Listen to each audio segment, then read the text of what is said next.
একে তো বেজায় ঠান্ডা, তার উপর এলোপাতাড়ি হাওয়া যেন চামড়া ভেদ করে প্রতিটা হাড়কেও কাঁপিয়ে দিচ্ছে। শুনশান ফাঁকা অন্ধকার অচেনা রাস্তা, সাথী বলতে একটা রাস্তার কুকুর। অনেকক্ষণ হলো সে সাথ দিয়েছে আমার, কিন্তু এ কি, কে ওটা? দূরে অন্ধকারের মধ্যে রাস্তার ঠিক পাশে বসে আছে। বুকের ভেতরটা ঠ্যাক করে উঠল। পাশে ফিরে দেখলাম কুকুরটাও নেই। হ্যালো ফ্রেন্ডস, আমি সুব্রত। আজকে আবার চলে এসেছি একটা সত্যি ভূতের ঘটনা শোনাতে আমার চ্যানেল গল্পধারাতে। এই গল্পটা পাঠিয়েছে আমায় আমারই এক সহপাঠী সুকান্ত পাল। তার দাদার সাথে ঘটে যাওয়া এক সত্য ঘটনা আজ শোনাবো তোমাদের। তবে দেরি কেন, শুরু করা যাক। আমার নাম শ্রীকান্ত। আমি কর্মসূত্রে একবার বাঁকুড়ার একটা মফস্বল এলাকায় গেছিলাম।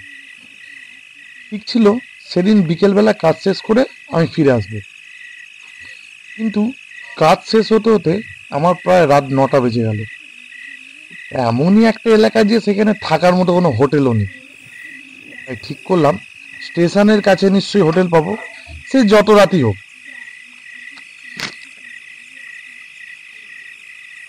রাতটা হোটেলে কাটিয়ে কাল ফিরে যাব।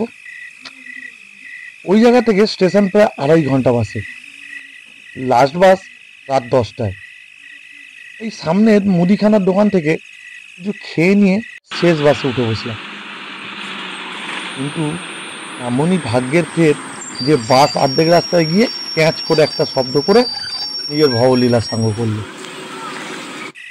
বাসের কন্ট্রাক্টর বললেন যে বাস আজ আর যাবে না, কাল সকালে বাস ঠিক করে তারপর বেরোবে।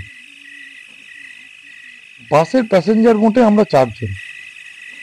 তাদের মধ্যে একজনের সাথে কথা বলে জানতে পারলাম এখান থেকে 8 ঘন্টা হেঁটে গেলে একটা ছোট্ট বাজার আছে, সেখানে নাকি একটা ছোট্ট হোটেলও আছে। তিনি রাস্তা বলে দিয়ে আমি তার কথা মতো হাঁটা শুরু করলাম। দুধারে খালি চাষের জমি, সামনের দিকে ফাঁকা রাস্তা দেখা যাচ্ছে, কেউ কোথাও নেই। কিছুটা হেঁটে এসে দেখি আমার বাসের সাথের যাত্রীরা কোন রাস্তা ধরে হাওয়ায় মিশিয়ে গেছে যে আমি জানতেই পারিনি। একটা বাদামি রঙের কুকুর লেজ নাড়াতে নাড়াতে চলেছে আমার সাথে। মনে মনে ভাবলাম, বেশ, কেউ তো আছে সাথে। সে মানুষ নয় তো কি হয়েছে, মানুষের সবচেয়ে বড় বন্ধু তো আছে। কিছুটা যাওয়ার পর রাস্তার ধারে গাছগুলো একটু ঘন হয়ে যেন পরিবেশটাকে অন্ধকারাচ্ছন্ন করে তুলেছে। একে তো বেজায় ঠান্ডা, তার উপর এলোপাতাড়ি হাওয়া যেন চামড়া ভেদ করে প্রতিটা হাড়কেও কাঁপিয়ে দিচ্ছে। শুনশান ফাঁকা অন্ধকার রাস্তা, সাথী বলতে একটা রাস্তার কুকুর।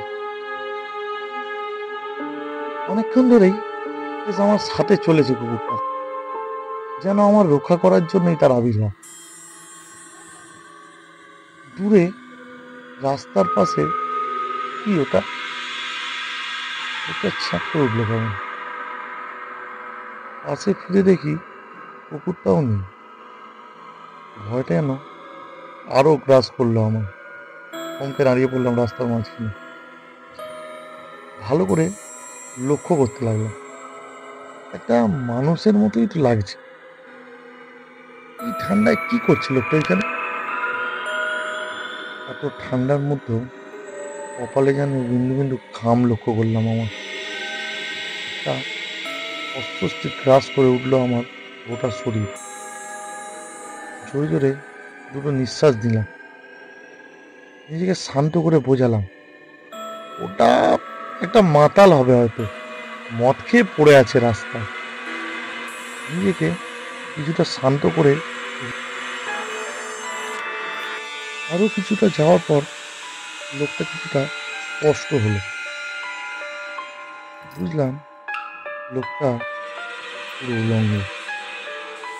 এই শীতে যখন আমাদের হাড় কেঁপে যাচ্ছে, তখন সেই শীতকে গ্রাহ্য না করে বেশ সাবলীলভাবেই বসে আছে। হঠাৎই থমকে গেল আমার পা।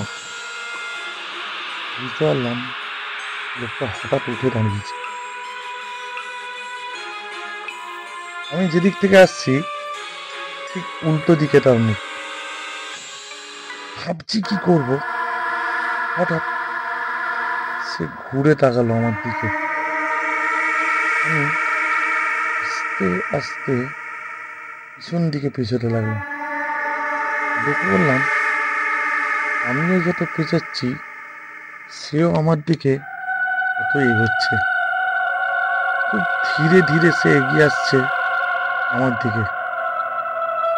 আমি আর কিছু ঠিক না করতে পেরে ফুট লাগালাম পেছন দিকে। হঠাৎই অনুভব করলাম আমার ঠিক পাশে আমার সাথে দৌড়াচ্ছে আরো একটা লোক। না, দৌড়াচ্ছে তো না, সে তো আমার সাথে ভাসছে হাওয়ায়। তারপর আর কিচ্ছু মনে নেই আমার। পরের দিন সকালে যখন পুরোপুরি জ্ঞান ফিরল তখন দেখলাম হাসপাতালে ভর্তি আমি। পরে জানতে পারি আমায় রাস্তায় পড়ে থাকতে দেখে কিছু সহৃদয় ব্যক্তি আমায় এখানে নিয়ে এসছে। কি ছিল সেদিনের সেই বিভীষিকা আমি আজও জানি না, আর সত্যি বলতে কি জানবার চেষ্টাও করিনি কোনোদিনও। তো বন্ধুরা, কি ছিল সেদিনকে, আর তোমাদের সাথেই বা ঘটলে তোমরা কি করতে, কমেন্ট করে জানাও আমায়।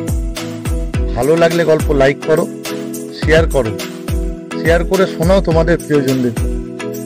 সাবস্ক্রাইব করো আমার চ্যানেল। টিল দেন খুব খুব খুব ভালো থেকো সবাই।